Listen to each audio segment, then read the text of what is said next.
Welcome, guys, to the Green Top Outdoors podcast. Justin Boyd, welcome back. You've been on before.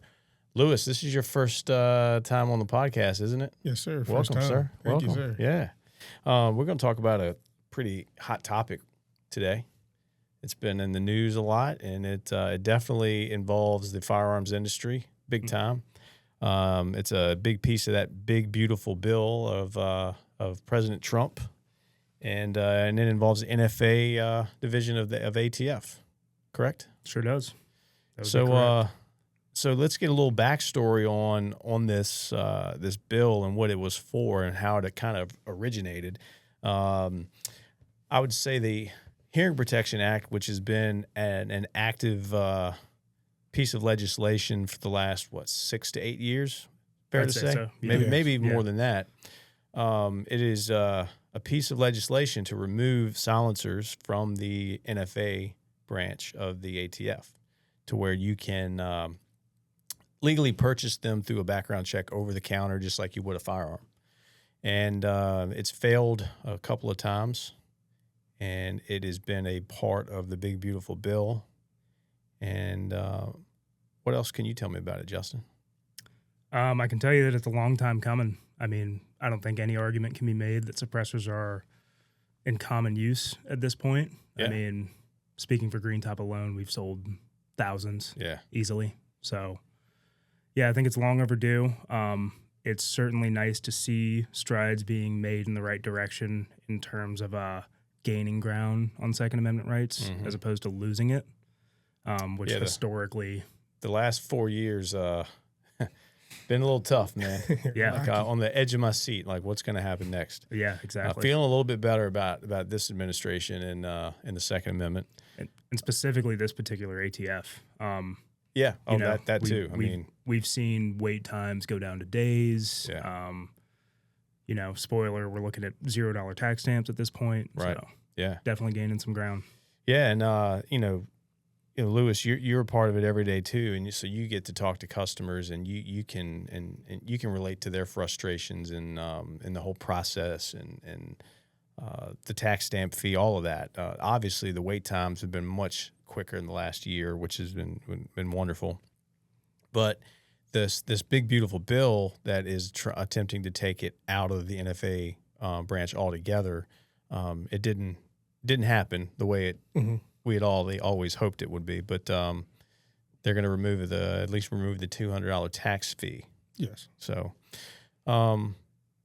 definitely some money savings here. The fact that now starting in January 1st? January 1st is when we're expecting that to take into full effect. That's right. So what's going to happen is after January 1st, you won't be able to, you're not required to pay the $200 tax stamp fee for an NFA item any longer. Short barrel rifle, short barrel shotgun, and suppressor, correct? Yes, correct. Sir. Okay. Yep. But until then, it's still on. Still $200. Still $200. Yep. Something else to note, because we do have customers that buy transferable machine guns, the $200 tax stamp still applies to those. Yeah. And hopefully, this sets precedent to remove the responsibility to pay that in the future. But as of right now, if you're coming in to buy a machine gun, I would still expect to pay the $200 tax stamp. Yeah. And if you can afford to buy a machine gun, you can afford $200. You can afford a $200 tax stamp. Definitely. But there's a lot of issues around this right now. Obviously, it's not the outcome everybody wanted. Mm-hmm. It's I think it was either Coleon Noir or somebody the other day was saying, hey, at least it's a step in the right direction. Obviously, we would want this completely removed, and that's still not out of the question, right? No, not at all. Yeah, like there's things still being decided. It's looking in our favor, but it's not a set in stone thing, right? Which is why we're also expecting January 1st. This is when this takes into place. Yeah, so it's actually going to be in effect then.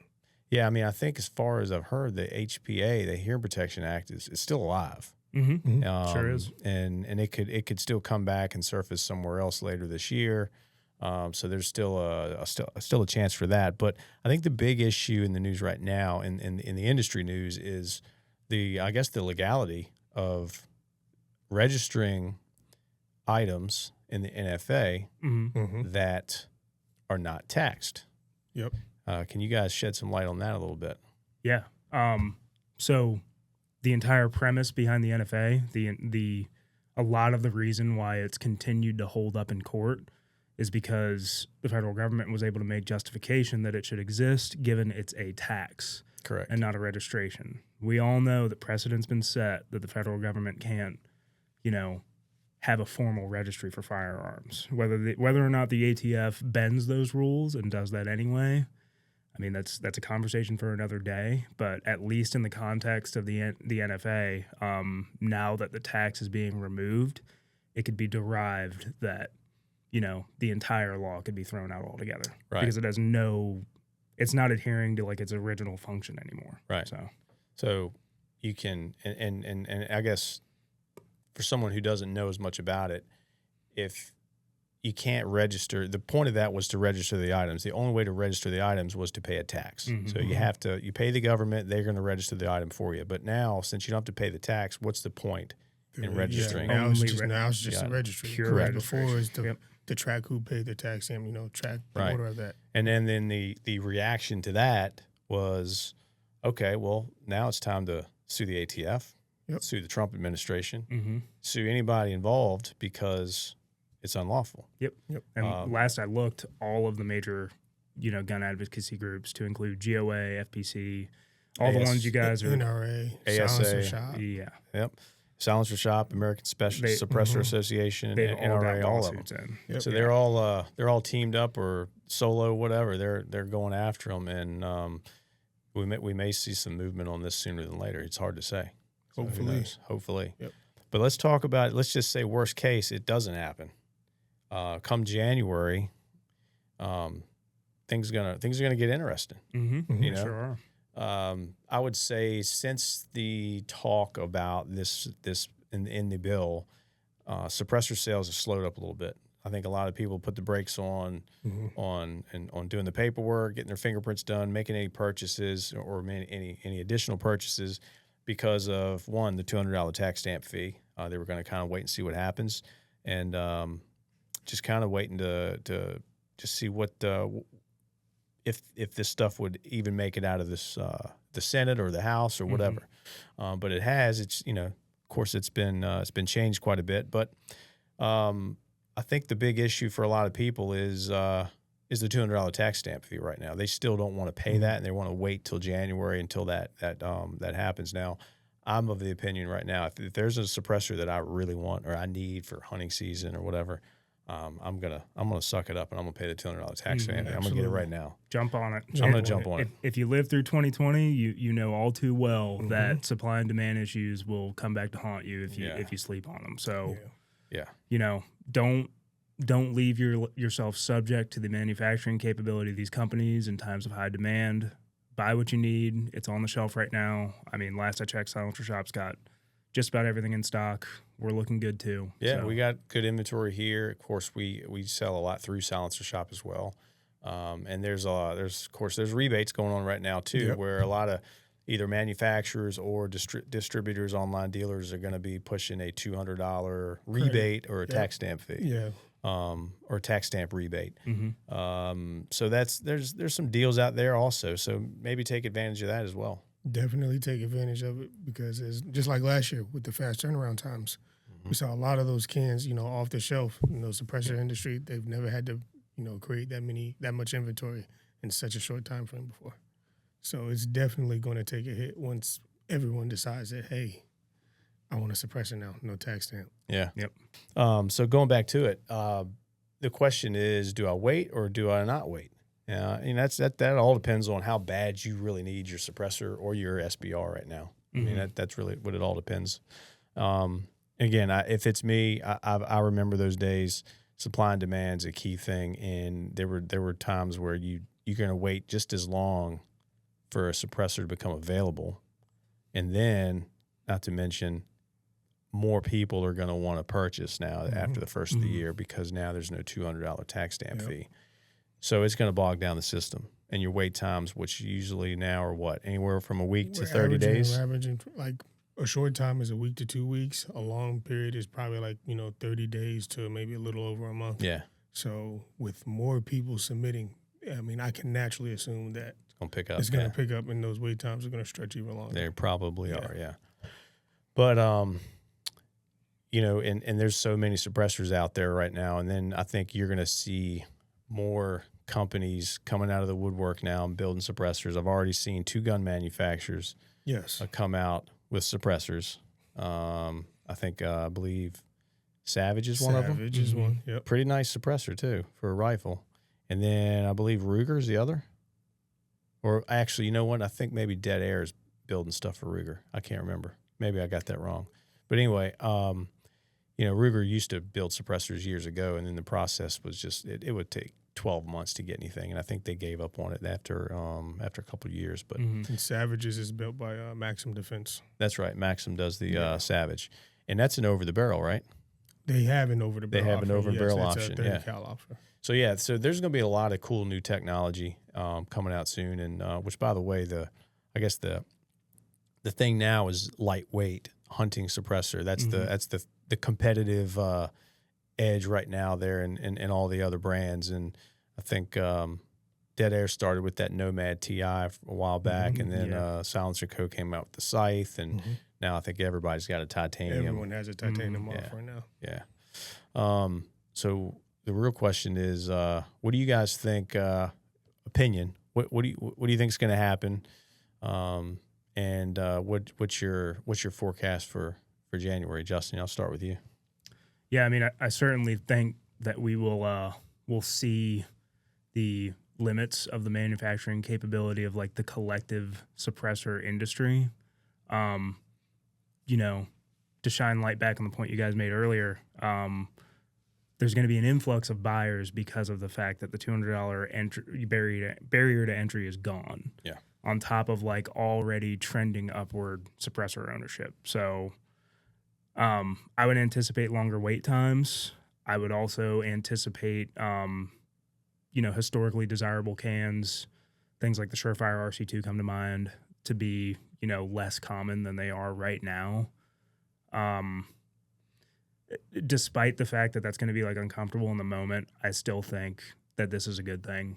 We're heading in the right direction. Right? This is, in the time that I've been like really into guns, this is probably like the longest stride we've taken forward in terms of like real Second Amendment rights, right? Like as minimal regulation as we can get away with. Right. So yeah, I'm happy to see it, despite the fact that it's not going to be comfortable for anybody going forward. Well, and it's going to feel good going into the fall. We've got other challenges ahead of us, which we'll get into that in a second. But what's your take, Lewis? What do you forecast?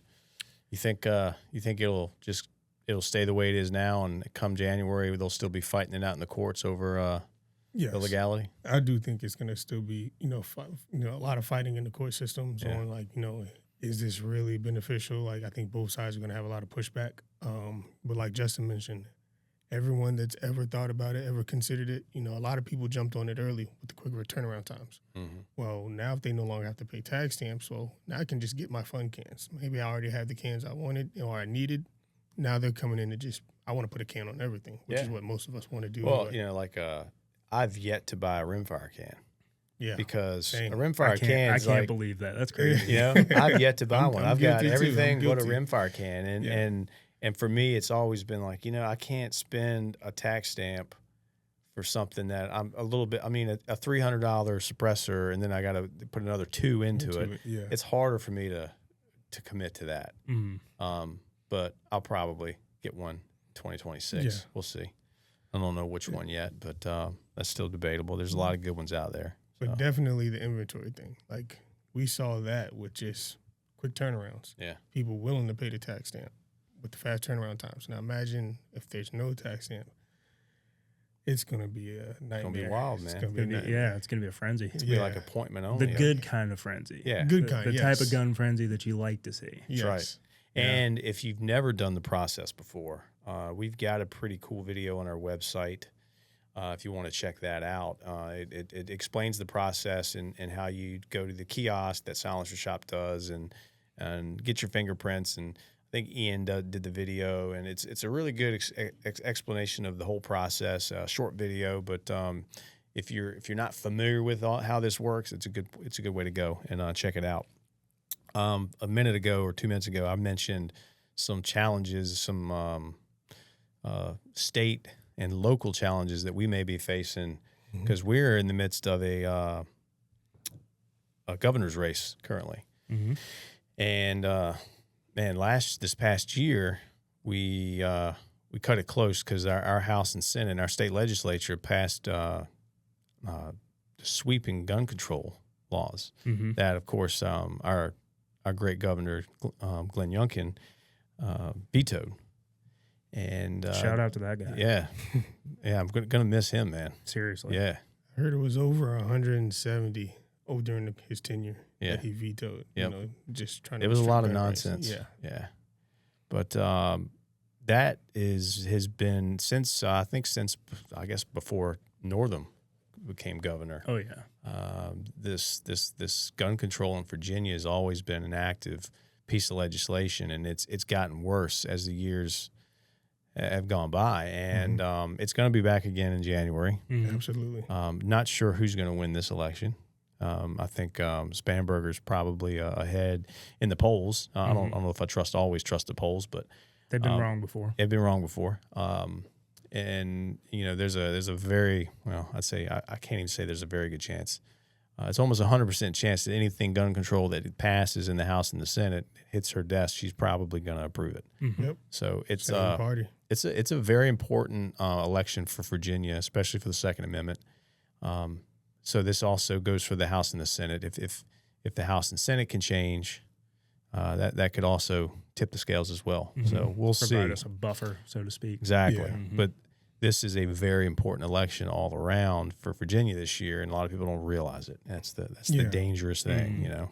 Talking to customers daily, like, they're not even aware. They're like, okay, yes, federally, this is, the change that are taking place in the gun community, but will we even be able to benefit on them, come that time? So that's why, like you said earlier, get it now while it's in stock, while it's on the shelves. Like, yes, not paying the $200 tax stamp would be, that would be sweet. But and on a state level, all this might be moot because they could put in legislation that outlaws suppressors in Virginia. Yeah. Yep. So, you just never know. So get it now while it is there, while it's on the shelves, while it's in stock, because at least you don't have to wait 9 months to a year. You'll get it within a couple weeks at the longest. That's right. While you can still have it. So what's hot right now? Other than the lightweight suppressors, what are you guys seeing? And what have you bought lately? So you're an RC2 guy. I think I'm an RC2 guy. You're a Surefire. Also RC2. Also a Surefire guy. I know you're a Surefire guy. Definitely can't break them. Can't break them. They're hard to beat. Hard to beat. They've been around probably I guess they've been around one of the longest tenured suppressors around. Oh yeah, no doubt. As far as brands, it's it's overlooked a lot, honestly. A lot of people immediately say, "Oh, Silencer Co., Dead Air, Thunder Beast, or whoever." But man, Surefire has always just been right there. And not to take anything away from those other companies, because there's Dead Air products I like, there's Silencer Co. products I like. I would say that there's something I like from every manufacturer, but if I'm looking for like a workhorse suppressor, Surefire is generally my go-to. Yep. I own Surefire cans for the same reason I drive a Toyota Tacoma. Yeah, it's about as reliable as it gets. So and I mean there's other brands popped up all over the place. I mean, Rugged, Griffin, Otter Creek Labs, Otter Creek, Hucks, all of them. I mean, it's a lot of Yankee Hill. They've been in the game a long time. So a lot of good brands out there, and sometimes it is very difficult to make a decision on one because what truly is going to give you the advantage. But I think you just really have to decide, all right, what's the application? What am I going to use this thing for, truly? Do I want a dedicated suppressor for a dedicated gun, or do I want something that's versatile that you can move around and check, where like something in a 46 caliber, like was it the Bushwhacker or the hybrid or whatever? Yeah. Very versatile there. I mean, the hybrid is like the classic suppressor for customers of ours that like hunt with a smokeless muzzle loader, early November, and like late gun season, they have like a 300 Win Mag out or something. Yeah, sure. And shoot 300 blackout, in the backyard to plank. I bought a hybrid when they first came out, and I've shot that thing on everything from my blackout. I've shot a 5.56 on it, a 300 Ultra Mag. I've shot it on, of course, my smokeless muzzleloader. Mm-hmm. So yeah, I've used it on many platforms. 46M? Yeah, no, just a regular hybrid 46. Yeah. Do you change the end cap? Just everything, just 46. Everything, just keep it 46. There you go. Keep it real, man. That's it. Yeah. Other than that, I mean, I'm kind of debating on what the next one is. Right now, I don't have any pending paperwork. I'm thinking, oh man, I need to get something, Mm-hmm. The rimfire can's going to wait maybe next year, but we'll see. What about you guys? What do you guys got your eyeballs on right now? Okay, I got 4. I'm not. I got one, and it's a unicorn, and I'm probably never going to find it. But I really want a tan KC NT4 for a clone that I'm looking to put together. If anyone's listening to this and they have a line on one, let your boy know. That KC, that's you're talking about Knight's Armament. Knight's Armament. Knight's Armament. He's going for the top. Brother likes nice things. Yeah, that's right. I do. What about you? So that rimfire can, like you mentioned, I have a 22 rifle on layaway. It's got to have a can. Probably get a silencer code switchback. Switchback's great. Excellent That's can. a great can. And rifle optimized mode, man. Yeah. The most quiet. Yeah, that's why awesome. I like it. Switchback, I need another RC2, probably a mini, but I love the way the full size sounds on my 14.5. Yeah. So that needs its own RC2. I want an Omega. I want a Spectre 9 or an Omega. We have the Spectre in stock, so those have been hard to get to. I'm practicing what I preach. It's in stock. Yeah. Get it. While it's in stock. Yeah, get that. It's good can for of course a handgun, but if you got a PCC or a little sub gun or something like that, awesome for that. I got a threaded barrel for a Glock. I just got back, had a lot of work done, so I'm gonna put it on there. And then the scythe. I don't even have a gun for the scythe. I just gotta have it. You gotta have it. I can always find a gun for it. It's universally good on everything that it covers. It sounds great. It's excellent. Tolerances. It's lightweight. It's our best selling can for one. It's very well thought out. Silent Trigger did a good job. Did an excellent job at the drawing board with that particular suppressor. Yeah. Very well thought out. Yeah, I got a scythe last year. I was like, didn't you get a scythe? I got a scythe last year. I did.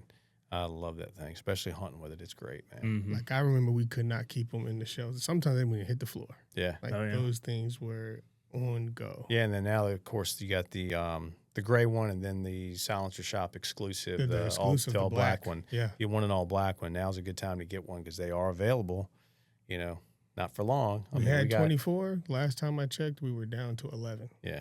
That's right. They're going fast. Sounds like a lot, but it's not. Yeah. It's not. Right. Yeah, it's not. They go quick.